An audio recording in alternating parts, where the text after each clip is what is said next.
Good evening and welcome to another episode of the Unstoppable Overcomers. And I'm your host, Dorothy Odell, for this evening. I want to kick off this off by saying thank you so much to our sponsor of the show, Be Oily with Bonnie, for all your doTERRA oil needs. Get a hold of her at 1-810-414-0929 or go to her website, beoilywithbonnie.com today. This episode could cause trigger warnings. Just want to put that out there. We are kicking this off the month of May with mental health awareness, and I thought, what a powerful way to bring men onto the show, because men deal with issues too, and they just don't talk about it.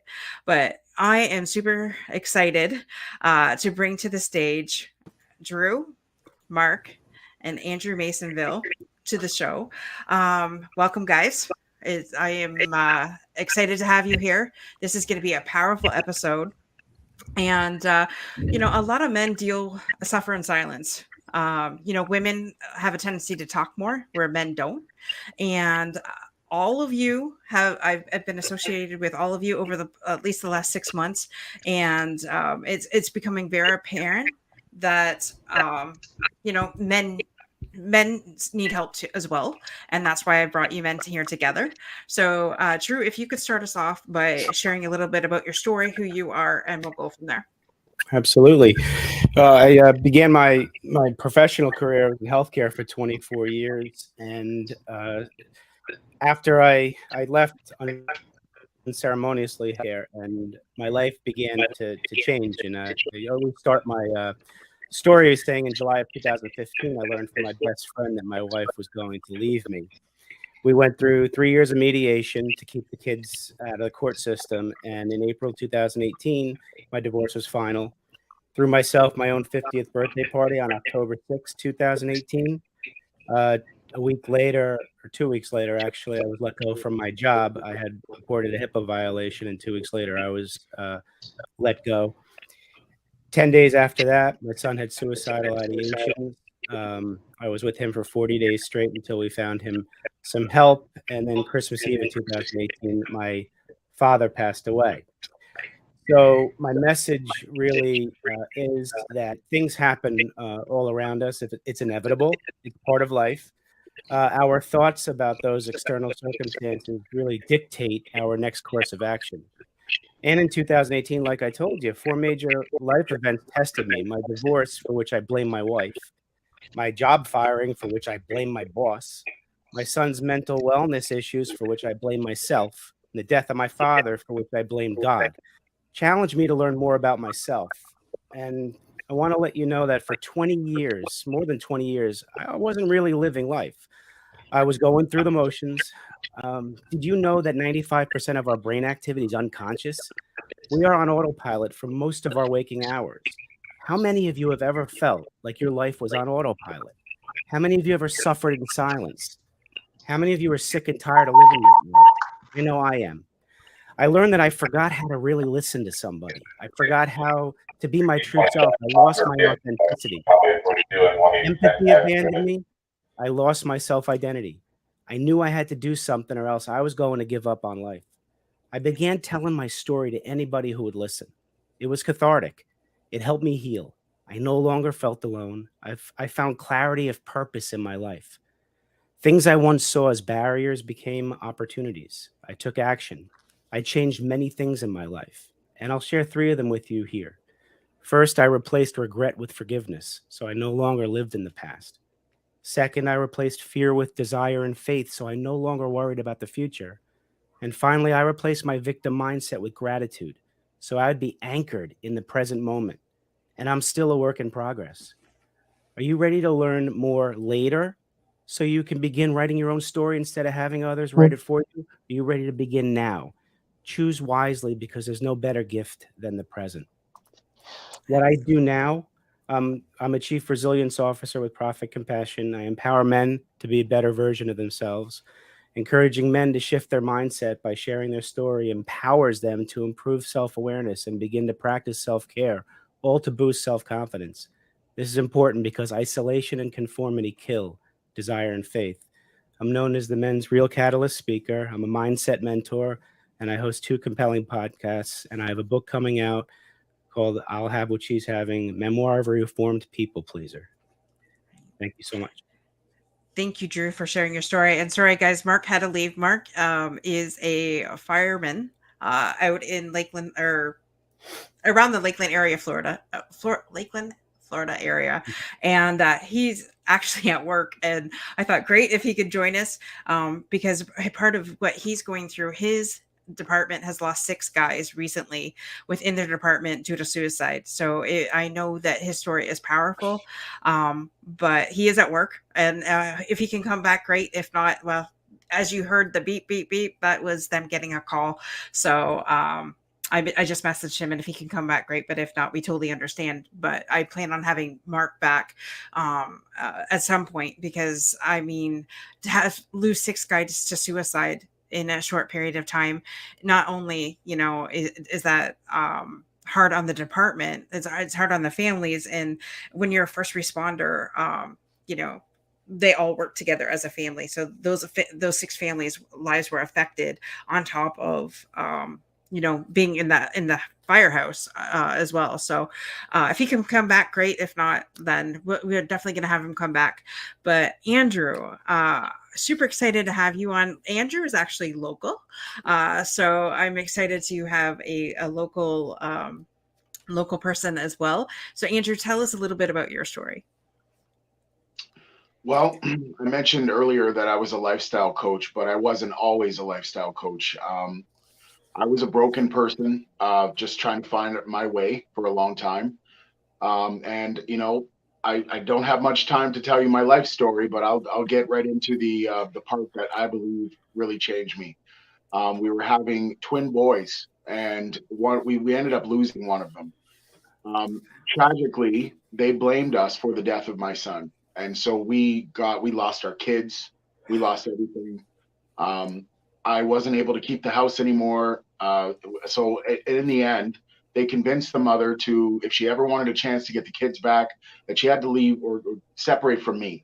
So because they just wanted, like I had some issues back in the day when I was younger. So they profiled me and decided to go that route. So, think of yourself as a man. You have a family, you have a home, and now you have nothing. And I lost my dignity. I lost everything. And now I find myself in a student room. No kids, no house, no woman. And I'm wondering, is this it?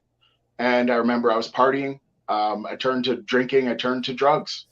And the only thing I lived for was to party and get away and just try to escape my pain. But every time I had to face myself again by myself, I didn't want to live. So suicide was looming over me every day. Depression was through the roof. Ended up turning to the medical system for a while.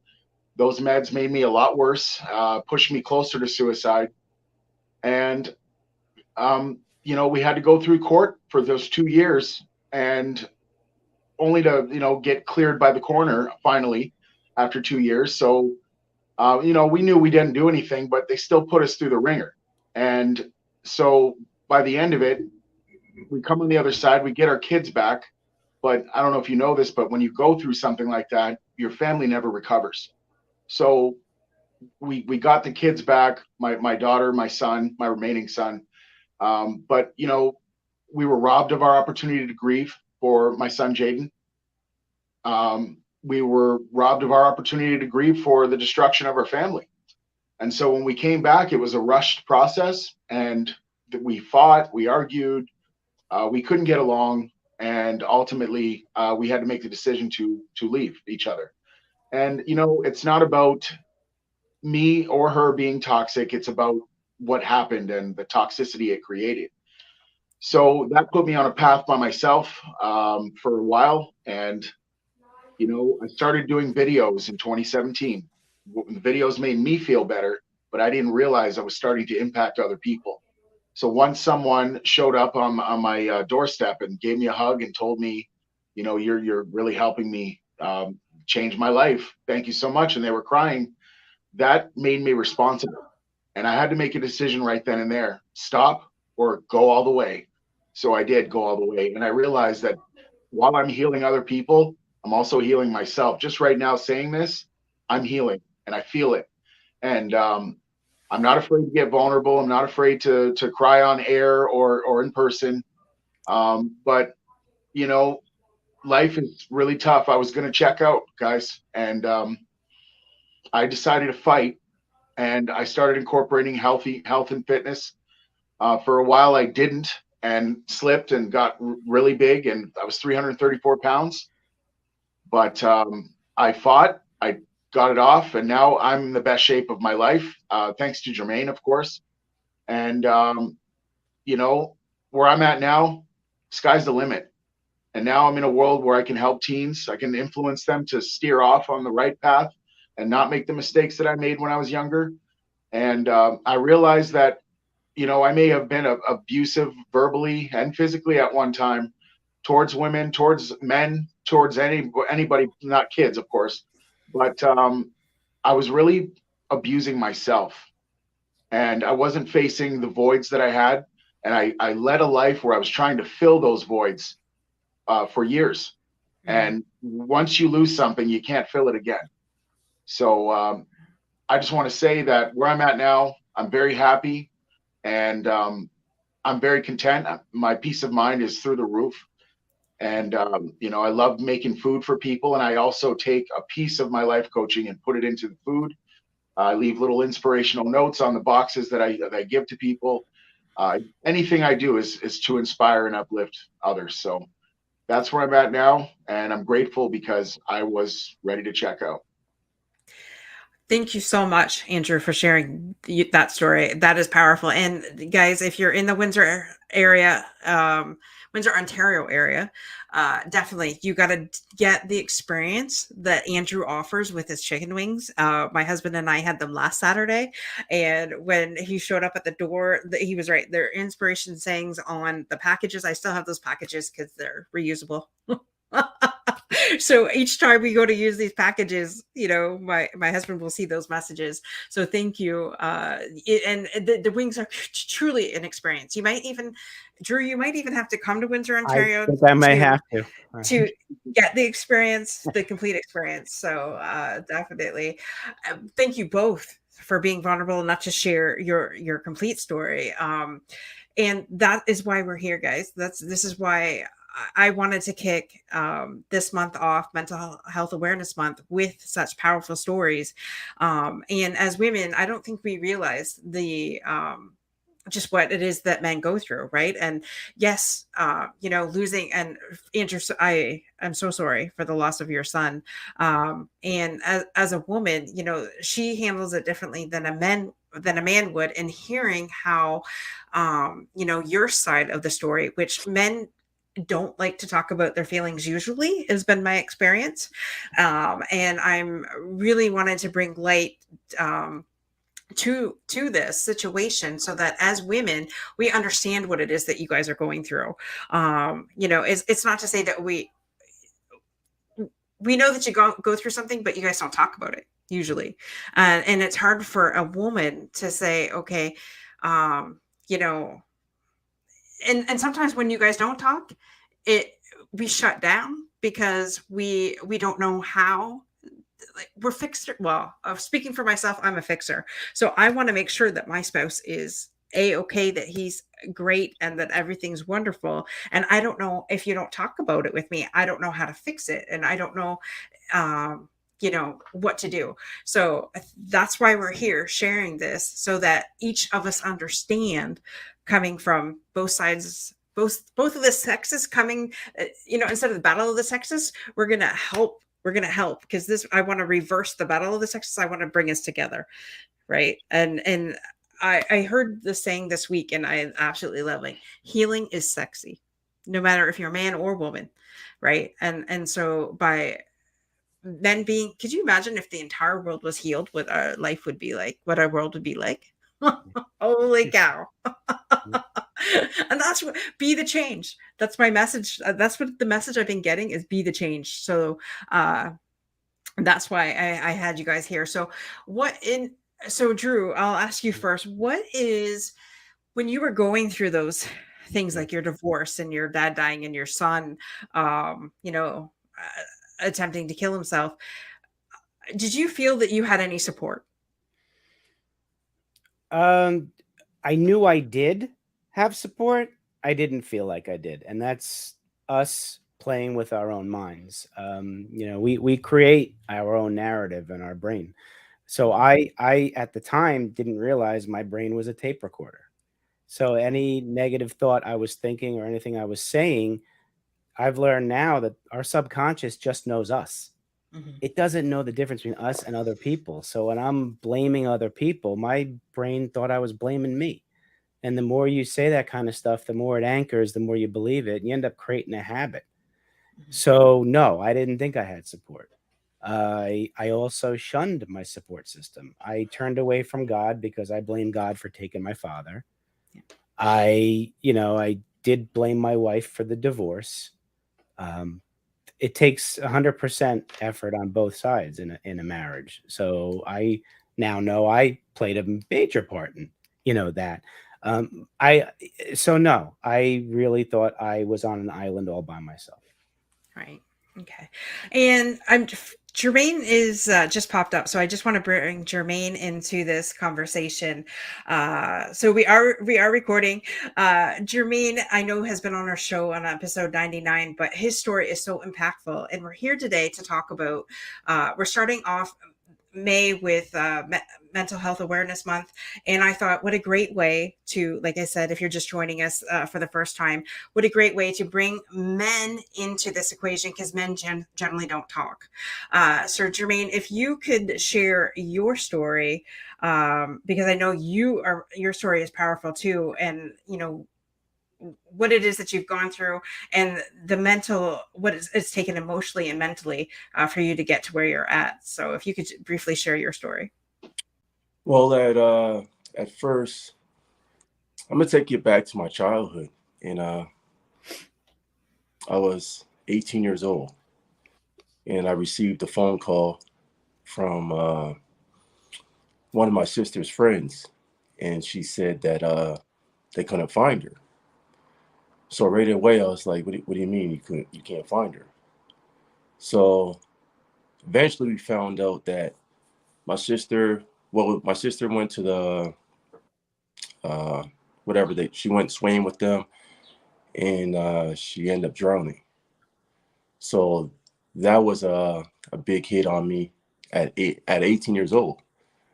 And then following year as well, my father had passed away suddenly too. So within a 2 year span, my life was turned upside down.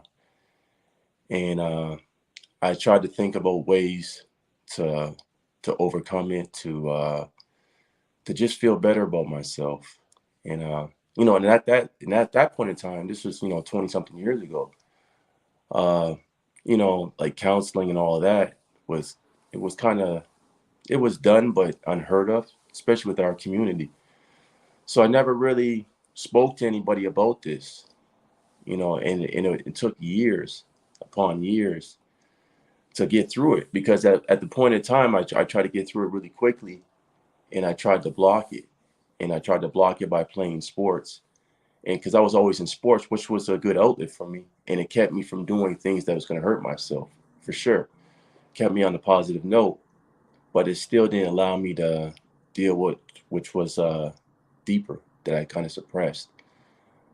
And as years went by, I got to about, so this has happened in between 18 and 20.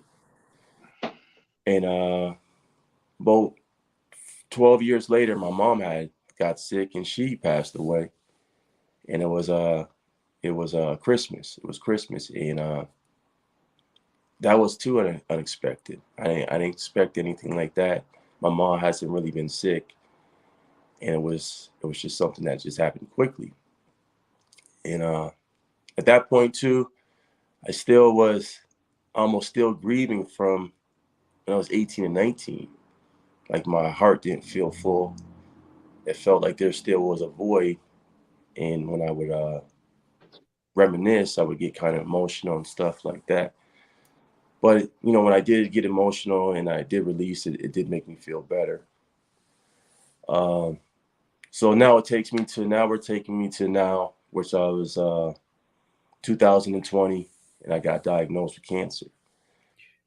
And at that point in time, uh, I didn't know what to do, but I knew I was going to keep fighting.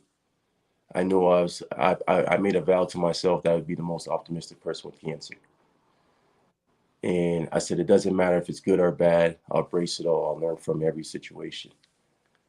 And that mindset allowed me to, like, I feel like it helped me battle with the cancer. Not battle, it kind of like, I never looked at it as like F cancer. I just looked at it as, what can I learn? What should I do? And as I kept going through the process, I learned more. And then people would say, man, it must suck that you got to go to the hospital all the time and be at the hospital. And I just looked at it. I said, you know what? I said, I'm getting a medical degree. So I get to spend a lot of time with doctors, specialists. I would never got that opportunity before. And I said, I've learned so much about my form of cancer from my studying. And I honestly feel like I do got a degree in that subject, because as much as I studied, I have other degrees as well that I went to school for, but this one was more practical. I was actually hands-on. I was the patient. And how much more am I going to be invested into the patient? So that's what I just kept doing. I kept thinking positive thoughts, kept thinking about, what is it that I need to do? Is it something internally? Is it something that I went through that created this? Is it something that's unresolved? So it made me go a little bit deeper. It made me reflect on life. It made me have these deep conversations with myself, and ask myself, why am I here? What's my purpose? What makes you agitated? What makes you angry? Almost, going through every emotion that I had, and trying to deal with it. And even though at the point in time, maybe I don't want to deal with it. Maybe this is from a 20 years past. Maybe this is trauma from when I was 18 years old and now I'm 45 years old. Maybe this is trauma that I had when I was 32 years old, right? Maybe these are unresolved issues, and I just want to get to the deep root of the problem, So I don't want to mask it. I don't want to cover it. So I tell people all the time now, even though that I still do treatment, I still have this cancer that is, they see it's treatable, but it's not curable, and I told my doctor anyway, I said, honestly, I'm going to cure it, just to be honest. Mm-hmm. I said, I have no doubt in my mind. I don't want to focus on curing it. I want to focus on the lesson. I want to focus what I can learn from this. I can focus on, and this could be a blessing in itself. I get to learn about myself. This never would have never happened. I would have never took no time to actually learn myself, to get to know myself, to ask myself, to question myself, because we're just keep moving. In life, you just keep moving fast. You don't get any time to process any information. And when I was in the hospital, I got a chance to process information. I got a chance to appreciate life. I got a chance to have gratitude. Like just going outside in the fresh air, like I told plenty of people before, it felt great. It felt great to walk, because at one point in time it was gone for a few weeks. I couldn't really move. Right. And all those things I started to appreciate and not take for granted. So in a way, it changed my life. Right. And I don't look at it as changed my life for bad. It changed my life for the good. Right. It made me the person that I was meant to be. And I got the opportunity to be this person earlier compared to later. Because sometimes people, when they get on their dying days, they can't do anything about it.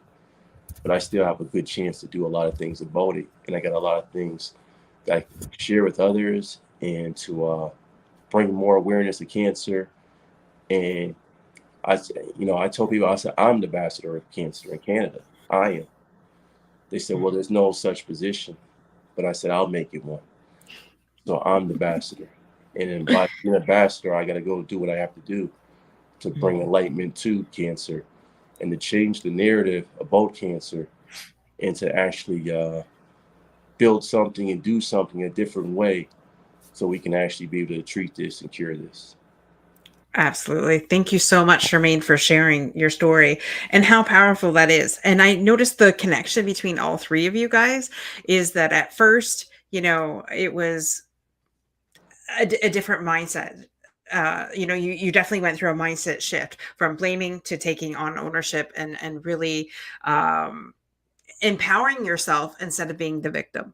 So that was like all the way through, and kudos for you for taking that step in each of your journeys, and realizing that it started with you. And and the reason why we're here today is because guys just really don't talk about their problems usually, has been my experience.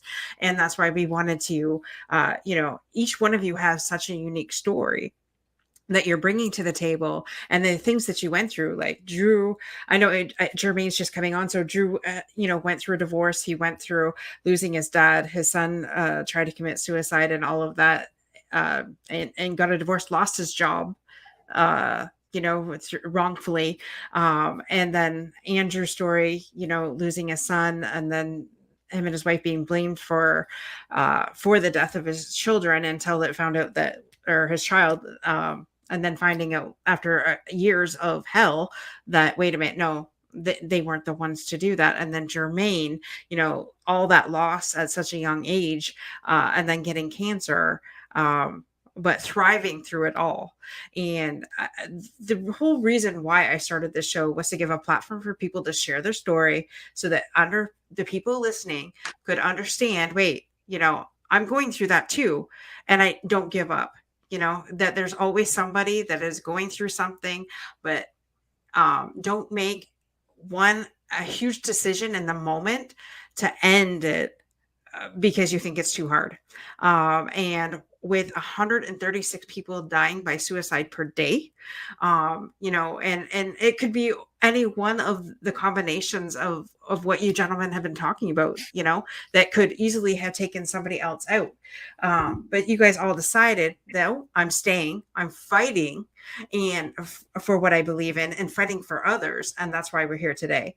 And so by sharing your stories, how each one of you said it has healed you in some way, to be able to do that. And so what would you say to the man that's listening to this, and or his spouse that's listening to this, that they can think, okay, well, wait a minute, if I did this or this differently, how could that have helped my spouse? So by sharing your stories, what is the one thing that you want other guys to take away from this? The guy that's like, oh, I'm too, I don't want, nobody needs to hear my story. Nobody, I don't want to talk about it. What would you say to that man right now that is hurting and in pain and suffering in silence? What would you say to that one man right now? Drew, we'll start with you. First thing I would ask is, are you living life as the victim? If the answer is yes, then that's check number one. Are you living life with regret? If the answer is yes, that's check number two. Are you living life with fear of the future? If the answer is yes, that's check number three. Those three things are what I addressed. And when you put gratitude into your life for the things we're grateful for, and I'm talking about everything, things that we take for granted, I started to replace my victim mindset with gratitude, which started to anchor me in the present moment. And when you think about it, guys, when you regret something, you're regretting something in the past that occurred. You can't change that. So if you forgive yourself for anything you may have done and forgive others for the error of their ways because they know not what they do, that forgiveness started getting me away from depression, because depression is more often than not caused by regret of the past.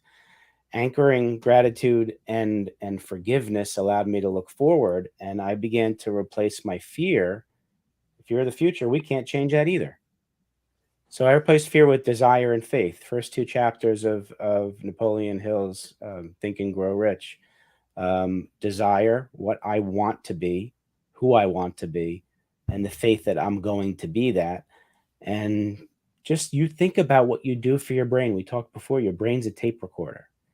So imagine living as a victim with regret and fear and replacing that with gratitude, forgiveness, desire, and faith. It changes the recording. And that and it's something you guys can start doing right away. Love that. Andrew, what would you say to the guys that are hearing this podcast right now, to be able to, for them to start to open up? I would say to start within themselves in terms of self-love. I'm a big advocate for self-love. That's what changed my life. That's what made me look at the world I live in, which was hell. I turned it into whatever paradise I wanted it to be. So does that mean I'm living a fantasy every day? Absolutely not. It starts with self-care. It starts with my environment. That's how self-love is projected into my life. Where I live, where I spend most of my time, I make sure it's tidy. I make sure it's organized, because you don't want that to add to the stress that you have in your own personal life. You go from there, and now you got to have a purpose. And I usually try to ask myself 4 things to find a purpose. What do I love? What does the world need? What am I good at? And what could I possibly get paid for? That gives you some incentive to keep fighting. That gives you some incentive to find your passion. And by doing those things, you can avoid a whole world of, wasting your time. Time is the most valuable thing. So if you treat time preciously, I think that also helps. But, surrounding yourself with people that are like-minded, people that actually uplift you and support what you're saying and what you're doing. And some people, they enter your life, and the whole time you thought that they were supposed to remain there and that they were a support system, but it turns out that they had their claws in you, and that they were holding you back, and they were dragging you into their world and veering you off of the path you were supposed to be on. So if you have self-love, you have foundation to ground yourself and make yourself stable, so that nobody can do that to you. It's important to stay focused on your goals and stay focused on your world. So what I would say to men out there, voice yourself, let it out, because if you keep it in, it could lead to a whole world of uncontrollable thoughts, uncontrollable actions, and things that you'll end up regretting. So by letting it out, which I call steam valving, you create a healthy environment for yourself, healthy mind frame, and you're able to fight for another day, every single day. I love that. And Jermaine, what would you tell the guys out there that are listening to this podcast right now? What was the question again?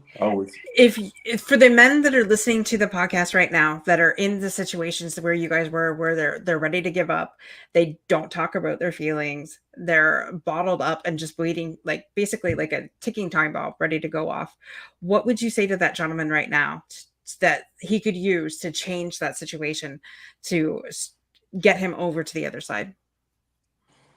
First things first, when Drew spoke about self-love, right? You got to know why you're doing something. And self-love is, I'm going to tell them and say, you know what? You got this stuff bottled up in you. And if you love yourself, you're going to have to release.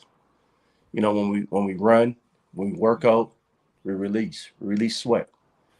You got to continuously release. So crying, emotional release, it's going to relieve the pressure.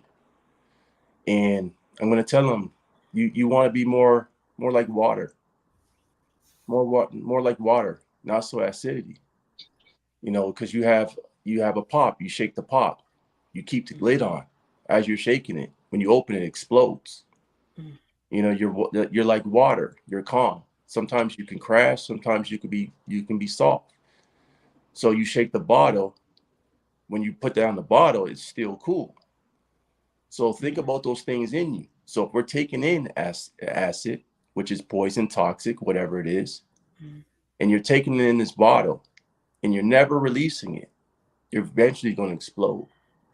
And not only you're going to explode, and when you explode, you're going to, all the pain and all the sore, whatever that you had, is going to now bleed onto others. It's going to go to others. So you're going to end up hurting the people that you actually do care about. You know, people care about you. And I would say to them and say, if you think this is your last day, just give me one more day. Can you fight one more day? Can you get to tomorrow? And if he says yes, and then when we get to that day, say, can we get one more? And if he says yes again, and then we'll keep doing that. And next you know, 2 weeks have passed, 3 weeks have passed, 1 month has passed. Can you get to another day? Because all we want to do is live to fight another day. Yeah. That's what they say. But that's what you have to believe. Live to fight one more day. They don't say live to fight another 10 years. Mm-hmm. Live to fight one more day, one day after the other. You know, anytime you're having the pain and you're sore, just fight one more day, man. It will start to reduce. It'll get better. Just one more. And that's what I would tell them. I said, take one more step. When you're in that dark hole and you're in that dark tunnel, it's not dark forever, man. It's not. Just keep taking another step. Keep coming closer to the light. And eventually that light's going to shine brighter. And that's you as an individual. Don't let the things that hurt you take you out, because it won't. Do not do that. Don't let the things that hurt you allow it to hurt others. Because if you take yourself out, you must have at least one person in your life that loves you. You do. Think about that person when you're going to do this act, and think about what they're going to feel when you do this. Yeah. And I know you don't want to hurt them, and I know you feel pain, and I know you feel it. And that's what I would tell them if I was talking to them. I know you feel it, because I felt it too, and it damn hurts. But just fight one more day. That's all you have to do. Take one more step. You know, just like building a wall, it takes one brick. One brick. Just lay one good brick. Think about one good thought. And one good thought can lead to two good thoughts. And two leads to three. It's a compound effect. I don't expect you to think the whole world is great. You have 1,000 things and 999 are bad. Think about the one that's good. Focus on that one. Because then the other 999 don't even mean anything. Because your whole focus and attention is on the one that's good. And we're going to multiply that one that's good, and we're going to make it 10. And then we're going to end up making it 100. And we're going to end up making 1,000. So think about the one good thought, the one more step, and the one person that loves you. I love that. Focus on the one. If anything that anybody's gotten from this entire episode so far, it's focus on the one. And I love what you said. There's somebody that always loves you. I've shared this part and several times over, but not in this episode. But my uncle actually took his life Christmas Day 24 years ago. And for 10 years, it was a journey of anger, bitterness, being pissed off, and wanting others to pay for it. And it took, quite honestly, until I got healing myself. And the one thing that I learned out of that, I'm like, he left notes for his kids, but he didn't leave notes for his parents, and he didn't leave notes for his nieces and nephews, and he didn't leave notes for his brothers and sisters. And I thought, wow, like, why would you do that? And it's all coming here now, guys, out of this. This is the first time I've shared to this degree about this situation. And I was angry at him for a long time. And the one thing that kept me going was, I'm like, how could he do that to us? But not realizing, I realize there was obviously, like, he was mentally unstable. There was things in his life that he couldn't control. And there was things that he had done in his past that haunted him. Is what I've come to realize, and not knowing that at that time. And I was in my 20s at that time, so I was still young. And but what I realized was, like, wow, to be in his situation where he thought that was the only solution, kind of devastated me, to think, like, wow, like we had such a big family at that time. Like, why couldn't he have just reached out to one of us, right? And because he come from a family of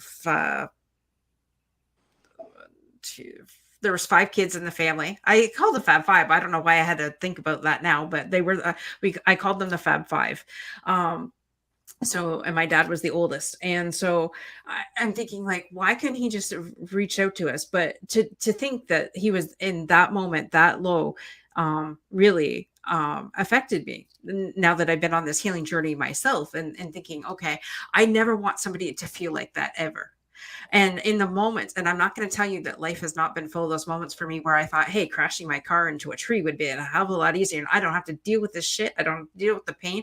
I don't have to deal with, all the crap that before and after.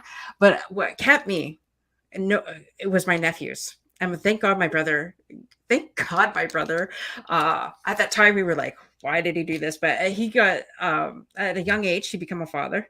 And those nephews is what's gotten me from point A to point B, because I helped raise the oldest one.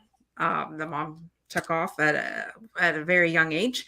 And so my brother got custody, and then he ended up getting married to somebody, and we won't talk about that. But anyways, I took the kids to go get their pictures taken, and I kept those pictures as a reminder. Every time I felt like giving up, I would either mentally think of that picture, or I still have the picture around here. It's in a drawer.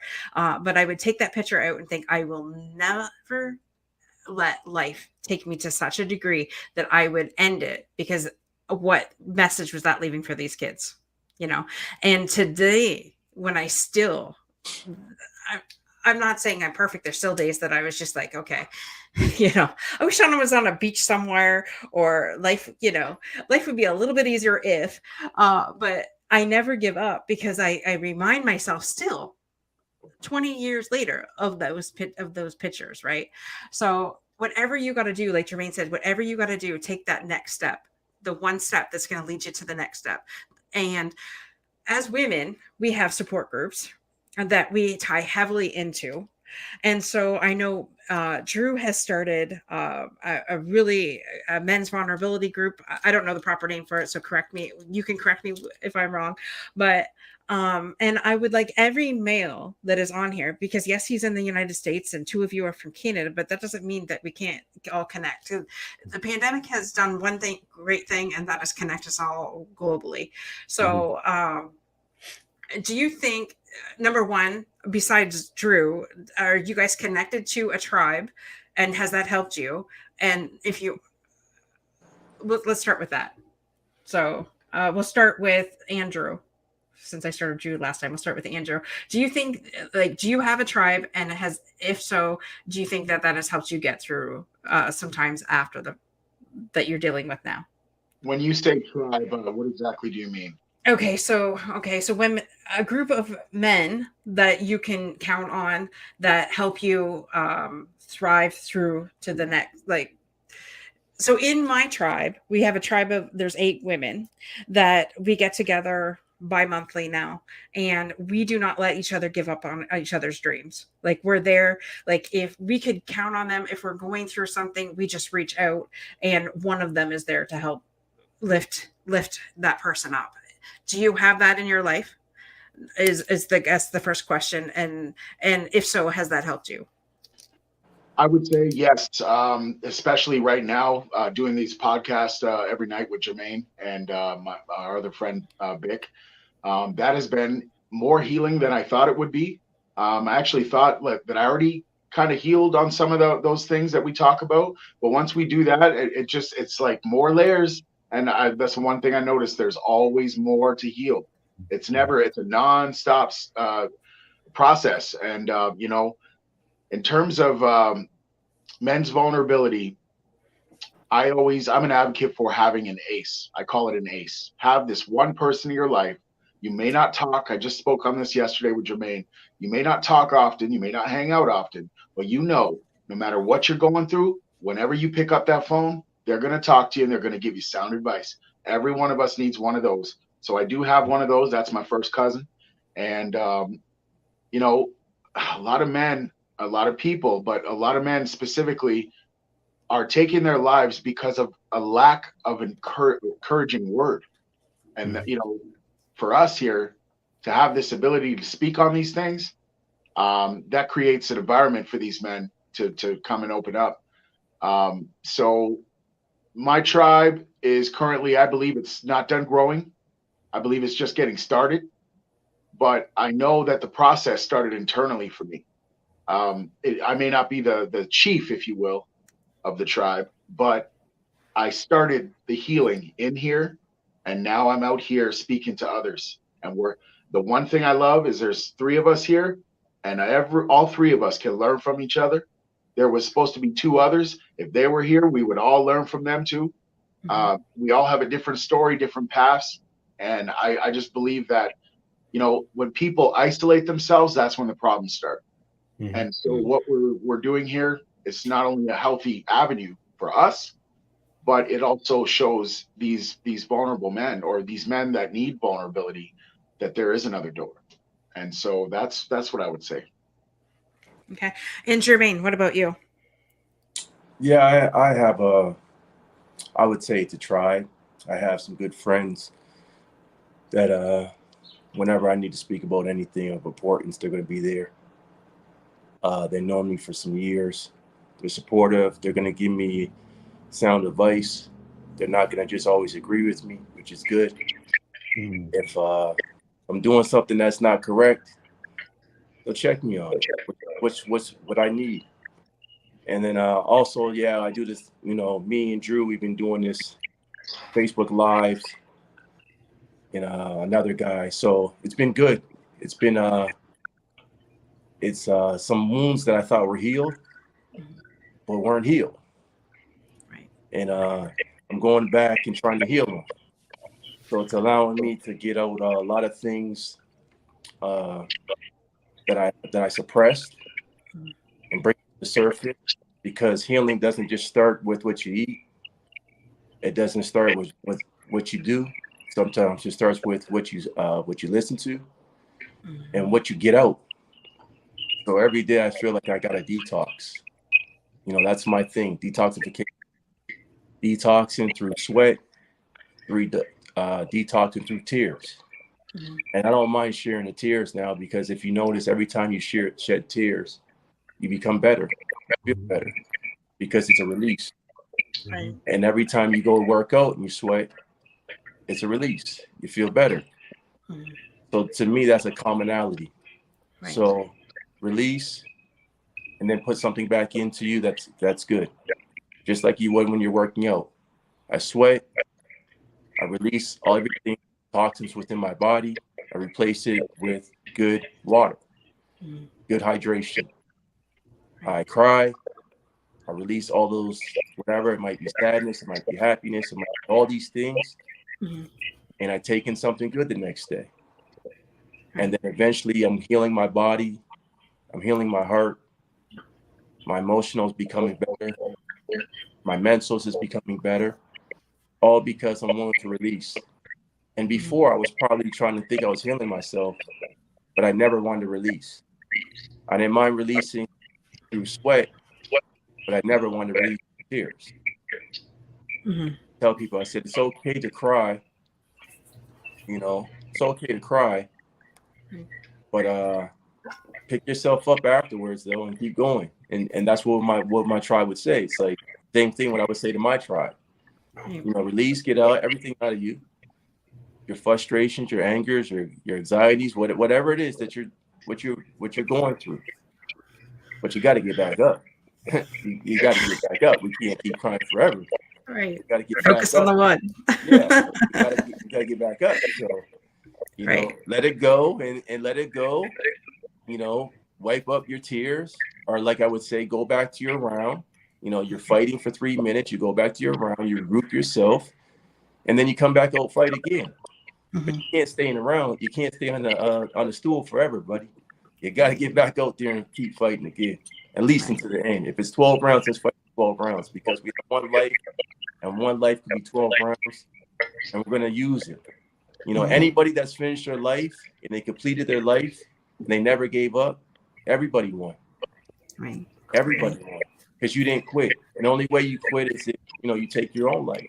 Don't quit. Finish it up. Finish what you started. Keep going, and then at the end of the day, it's a job well done. Absolutely. And Drew, do you have a tribe or at least somebody that you could count on too? And if so, have you felt that that's been definitely like a game changer for you? Yeah, I mean, my entire youth and adulthood, I always made sure that in whatever arena I'm in, whether it's school, work, home, I had at least one mentor or a role model I can bounce something off of, and I always chose somebody who was already successful in that arena, you know.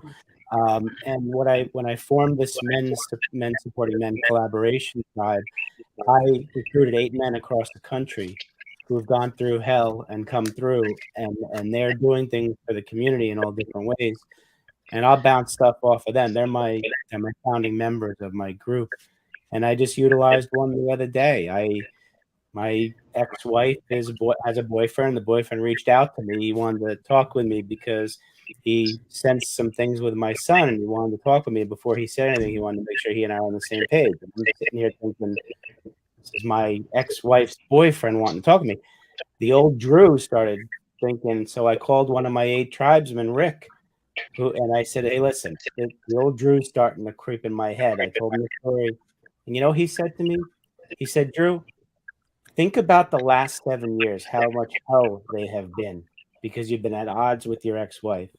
Now, this guy, if you say you can't trust him, you're going to convince yourself you can't trust him, and you will create somebody you can't trust.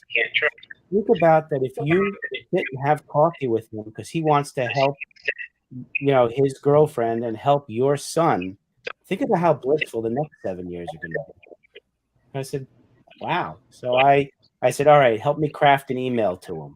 So I said, hey, you know, thank you, so-and-so. I really appreciate that idea. Let's meet for coffee. And I did. I met with him, and it was unbelievable. And so now I'm healing in a different way. So yeah, there's always, my recommendation with a tribesman is always see what the issue is you want to resolve or talk about and find somebody who's succeeded in that area. Don't always go to the same person all the time for every issue. Have a tribe, like have multiple tribesmen, and then you have the go-to person depending on what the issue is. That's what I've learned in my late adulthood. Yeah. I love that. And can I just say one thing to that?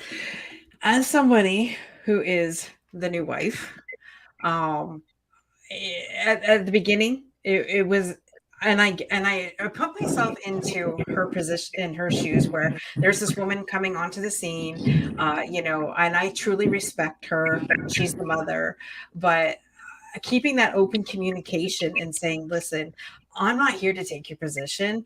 I'm just here to make everybody's life a little bit easier. Let's put it that way, right? Being a support to everybody and making sure that that little guy knows that he's loved, wanted, and appreciated.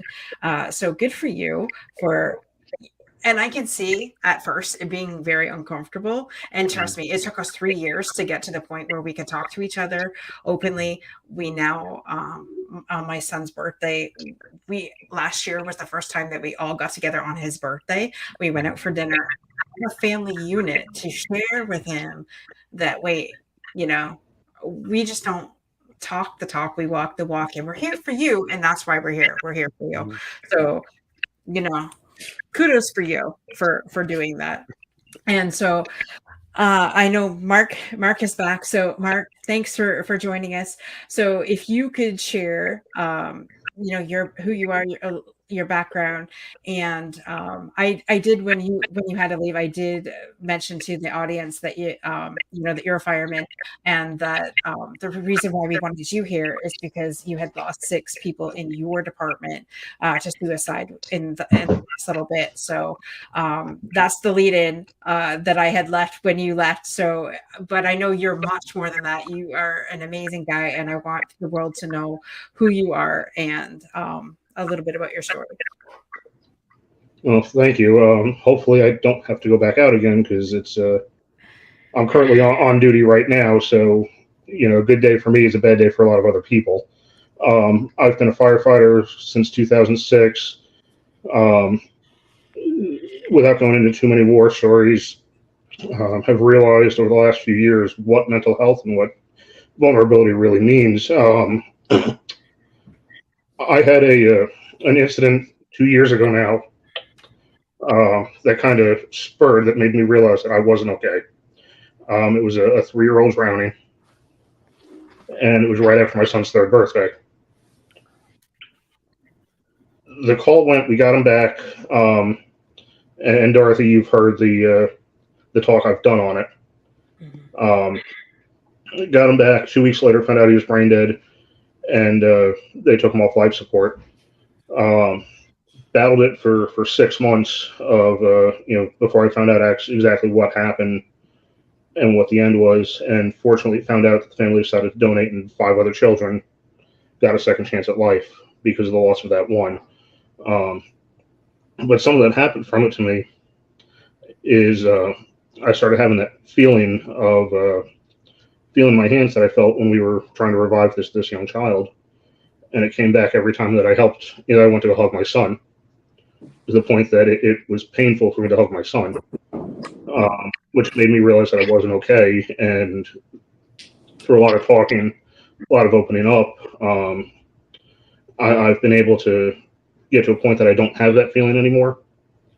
And then it opened my eyes even more that if I'm going through this, who else is? And encouraged me to join our peer support team with my department and to start being there for others. And the biggest thing is in our industry, and it's in the military, in law enforcement and firefighting, we have this persona of being almost larger than life, of being the tough guys, being those rocks, being that stable person, that we can handle anything. And yeah, when we put our proverbial armor on and jump on the truck, yeah, we can handle anything.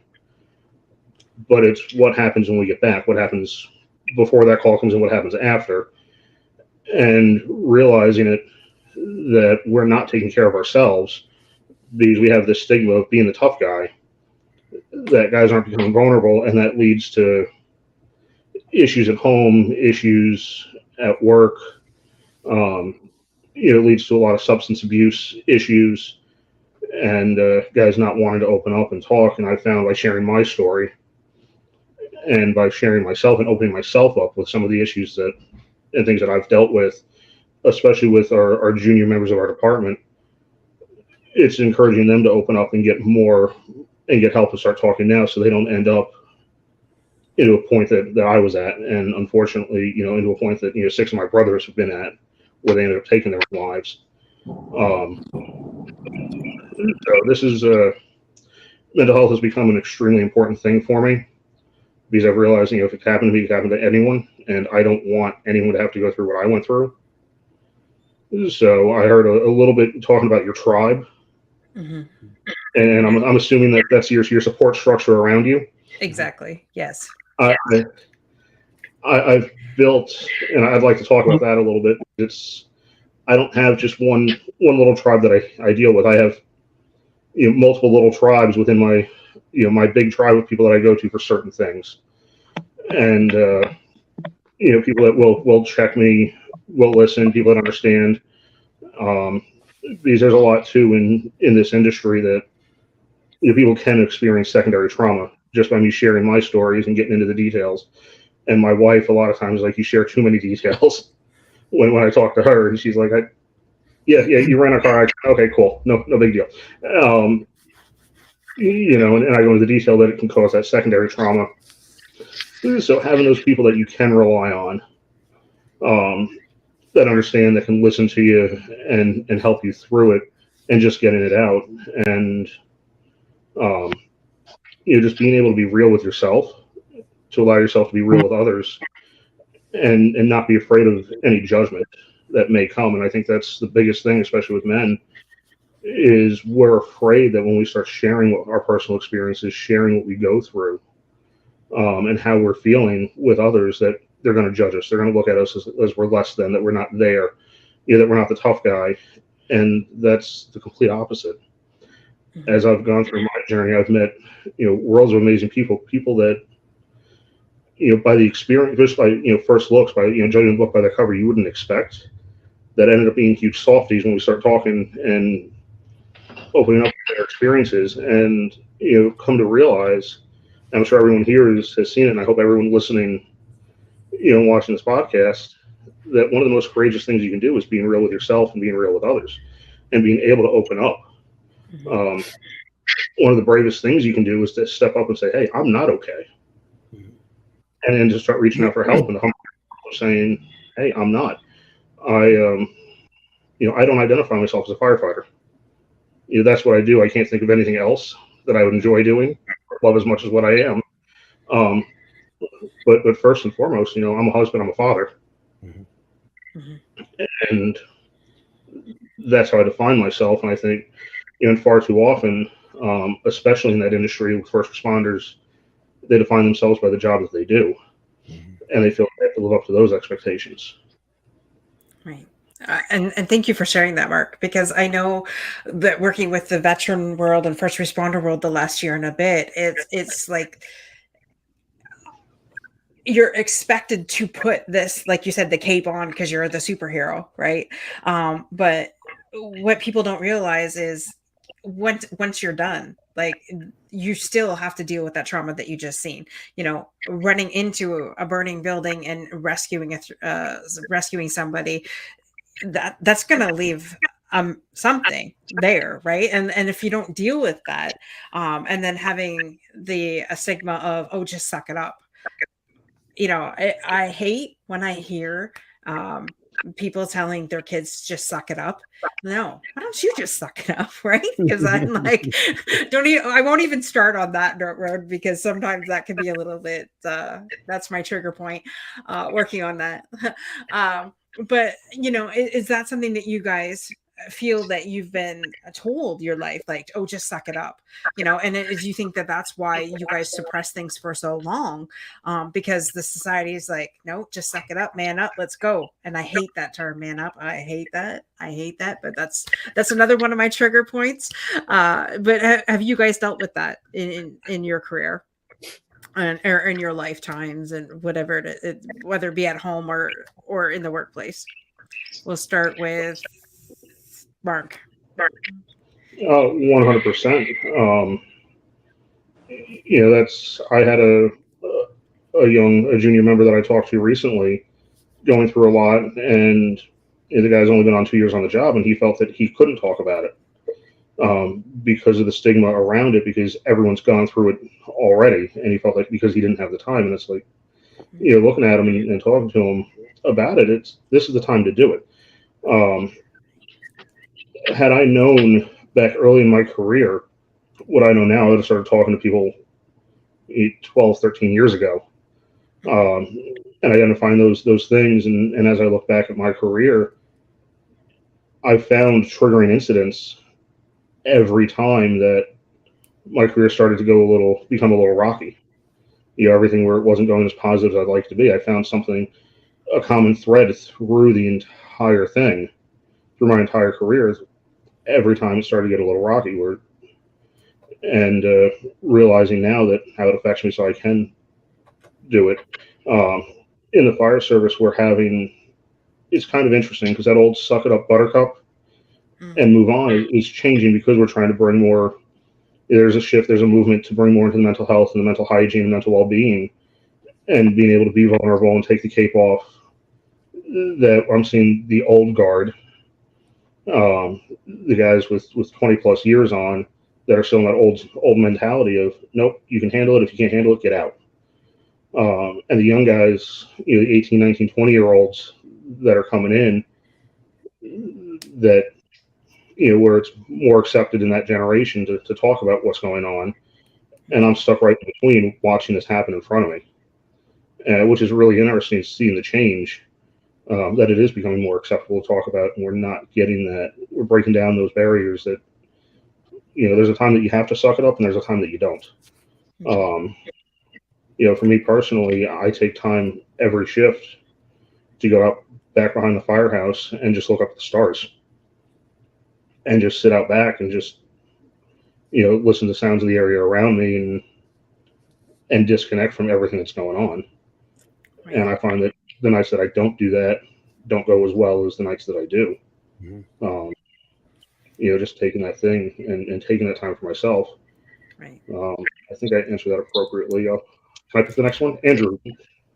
What I was just going to say to that, I love it that the new generation is going to teach the old generation. Not that I'm calling you old, my friend, but I love how you said that. Like the new is going to teach the veterans. So yes, we'll go to it, Drew. What was the question I asked? Oh my gosh. Suck it up. Yes, that's what it was. Suck it up, buttercup. Have you ever been told that?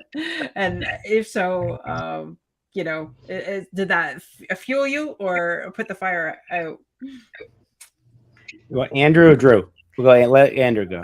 Okay, Andrew, well, let's say Andrew. Because Jermaine calls Andrew Drew, and then I get confused. So, Andrew, you go. I was actually in a class with 6 Andrews, so you can imagine how that went. No, nobody's really said that to me. But I mean, if I'm going to try to answer this question, I don't let other people delegate what I should be doing. I'm very self-aware. I know what I need. I know what I don't need. And that mentality is damaging. In a moment that you could have uplifted someone or encouraged them, you could have destroyed them, essentially. So saying stuff like that, I find that to be a little ignorant. But for me, I don't think I can answer because no one's really said that to me. I've never been in a position like that. That's awesome. I definitely heard man up. Or that, sort of the same thing, I guess. But I think it also depends on the context. If you're playing sport and your guys are competing against each other, that's the kind of trash talk you're going to hear. That's healthy. But in terms of when I was in a low moment, no one's ever said that to me in those times. So. Oh, that's awesome. I love that. I love that because I've heard it so many times that like I said, that is a trigger point for me. I just want to turn around and say, don't ever teach your kid that. Like, allow them to be who they are, allow them to express, because then you're just going to deal with 40-year-olds that have no idea how to be in a relationship. Let's heal our kids so that we don't have to heal the man or the adult or the woman too. Like, seriously, Jermaine, have you ever had that experience where you've been told to man up or suck it up buttercup? Well, not exactly, but playing sports at a high level, I mean, it's competitive. So you're gonna playing sports, you don't want to show emotion. You don't want to show it at all. You don't want to show any weakness. You don't want to tell anybody what you may be suffering with. You don't want to tell someone that you're injured. You don't want to tell anybody any of these things because they're going to take advantage. And sometimes what we did on the court or on the field or whatever we did, we didn't realize that, okay, outside the court, you don't have to be like that. On the court, there's a place and time for everything. On the court, you want to be a killer, to be honest. That's what you want to do. You want to destroy everything. But off the court, you don't want to take that same mentality up. Because off the court, we should be uplifting and motivating, inspiring. And on the court, it's a different thing. I tell people, I said, and they sometimes wouldn't get me because they're like, on the court, this guy must be a jerk. I said, I am on the court. I don't have any mercy on the court. I don't care. I said, but off the court, I'm totally different. Right. I care about individuals off the court. I care about you as a person. I don't care if you play sports or whatnot off the court. I care about you as a person, as an individual. And I just think sometimes when you play sports or you're athletic or you're male and you're supposed to have a certain image, you don't want to let somebody in to show where you're weak. You don't want them to know that you're vulnerable. And even know that we're probably all vulnerable, and we're all hiding it. And we're all probably going home and wishing that someone understood us. But guess what? Everybody's just like us as well. we forget sometimes that the other individuals are just like us. But the only reason why we don't know that they're just like us because they're hiding it as well. Right. So I think, you know, like I've had that with suck it up, and I don't take it personal because where we're at. Right.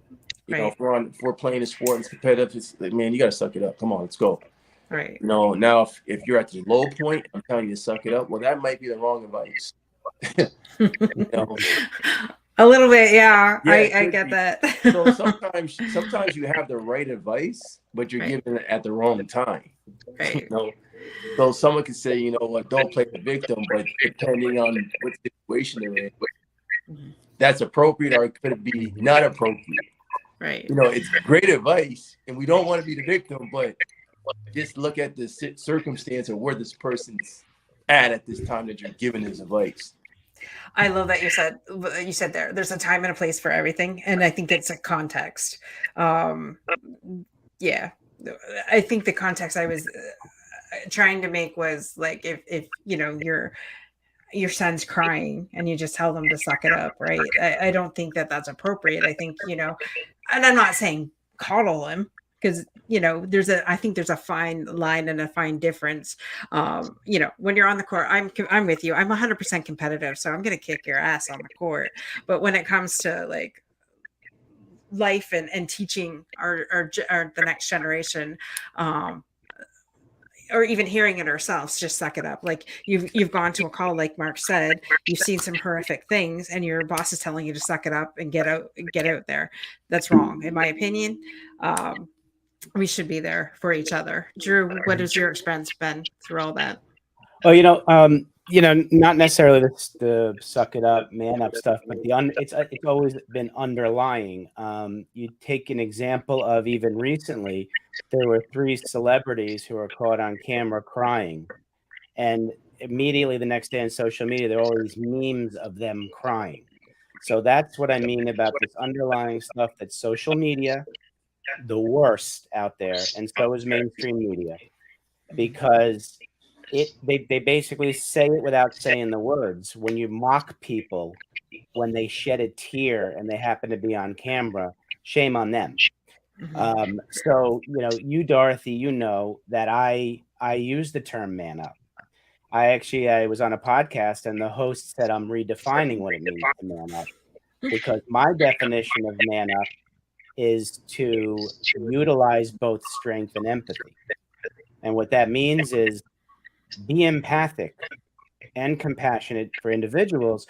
The strength piece is keep strength around your self-identity. And I define self-identity as self-trust, self-worth, self-love, self-confidence, those 4 things. As long as you protect your self-identity and don't allow yourself to get walked all over, that's the strength piece. That's what it is to man up. And I actually, you know, I want to throw a piece of data out there, guys, because data tells a story. 85% of physical ailments are due to unresolved internal stress. So for those men out there, letting it out, releasing it, as James says, scientifically helps you reduce potential physical ailments. It's like the body saying, hey, dude, you're not listening to me? Fine, I'll give you something physical, because we pay attention to the physical, right? So think about that piece of data. 85% of physical ailments due to unresolved internal turmoil. Wow, that's powerful right there. Yeah. I have one last question, because I know we're past the hour, and I do apologize. And if anybody has to really go, then I appreciate your time. But I just have one question, because I believe it's important. Like I said, I wanted this show to be all for the men, but I also want it to be for the women hearing this. You know, as a man that is going through a vulnerable time, that wants to talk about it, does not know the exact opening or things like that, as your spouse or as your wife, what do you want your wife to do in those situations? Like how can we be there to support you? Like, that's the question. How can we support you men to be able to give you the keys to be open and vulnerable with us so that we can have, I don't say happy wife, happy life. I say happy spouse, happy house. That is my thing. Because if my husband's not happy, I'm not happy. And maybe I'm the only woman out there that feels that. I don't know, but I do know that, and I'm very empathic. So I know something's going on, and he doesn't tell me, but I know something's going on. What is the best way we can support you? So I'm going to go with Mark first. What is the best way we can support you? Oh, I was hoping you'd come to me last, but that's all right.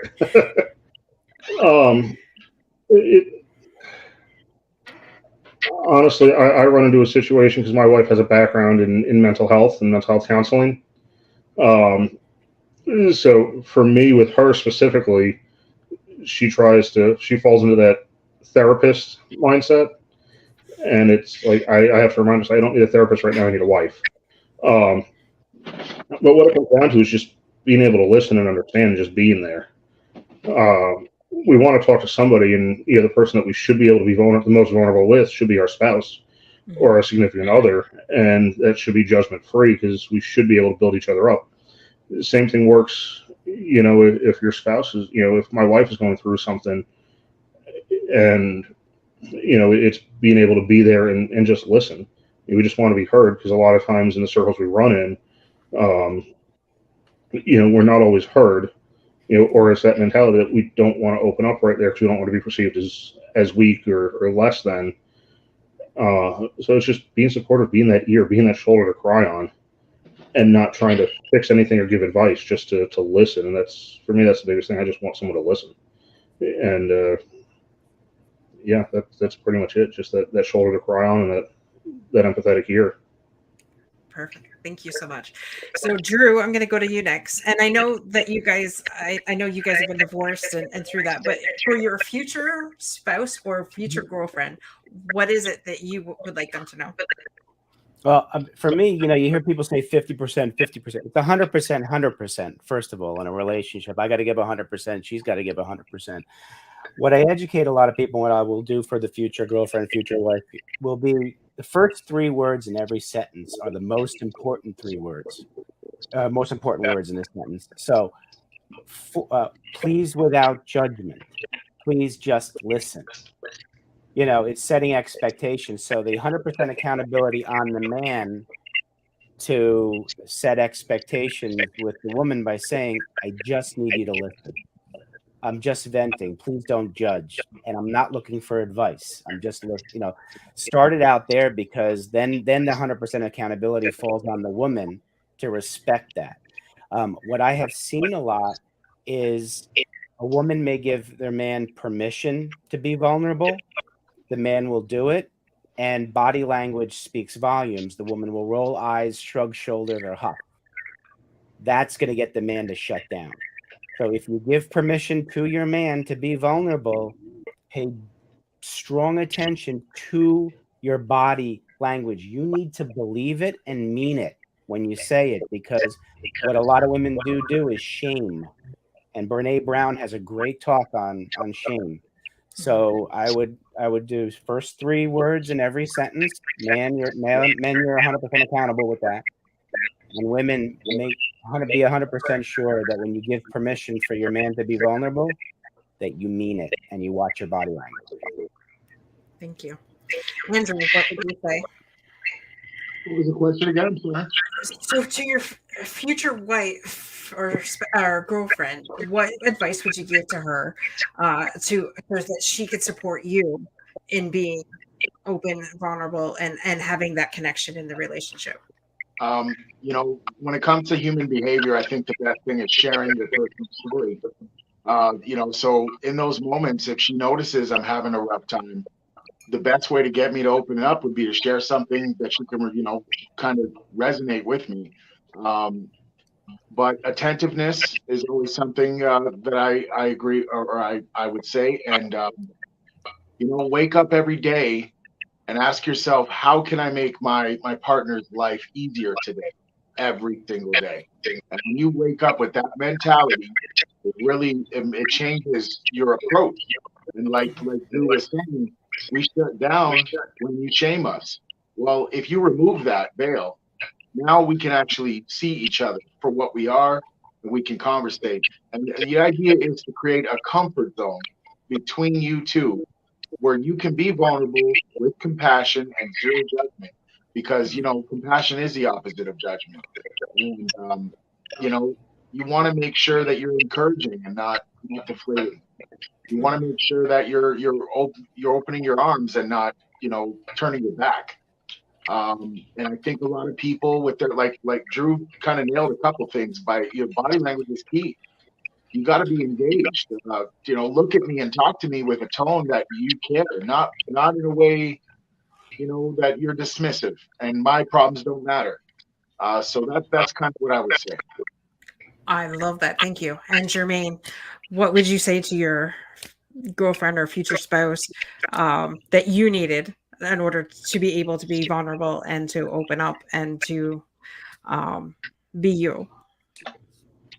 See, everything, since I got diagnosed with cancer, my whole thing is to look within. I look at, okay, if I want to share and I want to make this relationship better, I'm going to be the first person to share, right? Because I think it takes a lot of strength to show your vulnerability first. Mm-hmm. And I feel like that's what's on me. So as I share my vulnerability, she shares hers, and then the lines become open. So instead of saying, what can you do for me? What could I do for myself? Because sharing to me is almost selfish, right? I got to get this off my chest. Whether she's listening or she doesn't, I still feel the sense that I got it off my chest. Mm-hmm. Now, hopefully she will embrace that and will understand and listen, right? And that's what we're hoping. And I don't want a solution to the problem, because sometimes you just want to, just like Mark said, you want an ear to listen. Yeah. And you don't want a solution. You just want to vent and get it off your chest. And then maybe say, okay, well, what do you think about this? Now, if I don't say, what do you think about it? That means I don't really want a solution. I want to figure it out. I just wanted to say it out loud, and I didn't want to talk to myself. Right. Can I just say thank you guys, because you really have helped me in this, because as somebody who is a fixer and I don't want to fix him, I want to fix the problem. You really opened my eyes to just allow him to be who he needs to be supportive, be there when he wants to talk, and not making him wrong for anything, making sure that my body language and my tonality and everything is there, and just listen to what he's got to say. You don't have to fix it. No. And that takes the pressure off her too, because as women, well, myself, I know I'm not the typical woman. As myself, we feel the pressure over here that we have to be everything for him too. So we don't, as long as we're open in communication, like Drew said, what our needs are. This is what I need from you right now, just to listen. I think by stating our intention first, that's powerful for both of you. Sure. I got another little piece for you, Dorothy. You'll love this one. The human brain is pretty amazing. So men and women. So physically, the male brain, we can shut off and not be thinking about anything. The female brain cannot shut off, is always about thinking. So when a woman asks a man, what are you thinking? And the man says nothing, he's telling you the truth. And as a woman, that's something I don't understand. Yeah, and women will go back and say, no, really, what are you thinking? So you're making the man make up something that he was thinking, and then you're not authentic. Let him be his authentic self. If we say we're not thinking about anything, we can do that. Thank you, Drew. I have learned that, and I put it into practice, but there's still part of me that thinks, how can that be possible? Yeah. But thank you for saying that.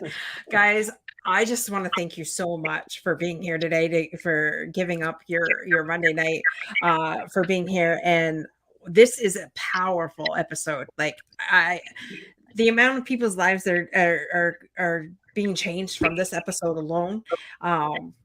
I guess we'll never know until we get to heaven, what that's going to be like. But thank you so much for sharing your story, for being vulnerable and authentic, for, just sharing from the heart. Because I know when we share our story, we help other people. If you would like, especially for the coaches, and anybody, if you wanted to tell us where we can get a hold of you. So if any man wants to, if anybody wants to join your group, your men's vulnerability group, Drew, or share where we could reach you, and we'll go from there. So whoever wants to go first. Okay, Drew, go first. My website is Profit Compassion, so PROFIT Compassion, COMPASSION.com, or you can email me at drew@profitcompassion.com. Love to have a chat. Okay. Andrew, did you want to give out your information? Yes, my lifestyle coaching contact is Mason Soul Solution. You can reach me at MAISON Soul SOUL Solutions. I'm on Facebook, Instagram, and I don't have a website as of now, but I will. Awesome. And Jermaine?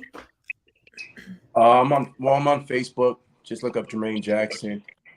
Me and a few guys, we started a little talk, pretty much men's talk, similar to a podcast type thing, where we share a lot of our vulnerabilities, just different tips about how you can improve your oneself.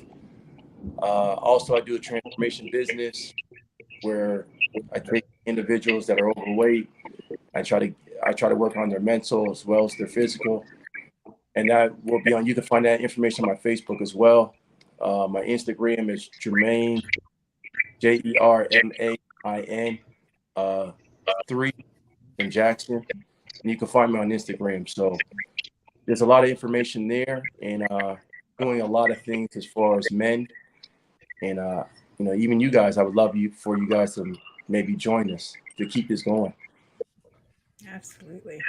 And Mark? I I don't know if you want to talk about heroes, badges, and warriors. I wasn't sure. What, my favorite subject? Yeah, your favorite subject. Yeah, I recently started with time at Dorothy, working with Heroes, Badges, and Warriors, which focuses on mental health recovery of our veterans and first responders through horses, barbecue, and water, through animal events, food events, and then water-based events, sailing, fishing, kayaking, canoeing, and with more to come. We're in the process of starting up some social events to bring people together to become vulnerable, to break down some of the stigma that we have. You can find our website at ourhbw.life, or email us directly at ourhbwlife@gmail.com. If you want to get involved, want to help out, see what we have going on as we build and grow, and help more people. Awesome. Thank you so much.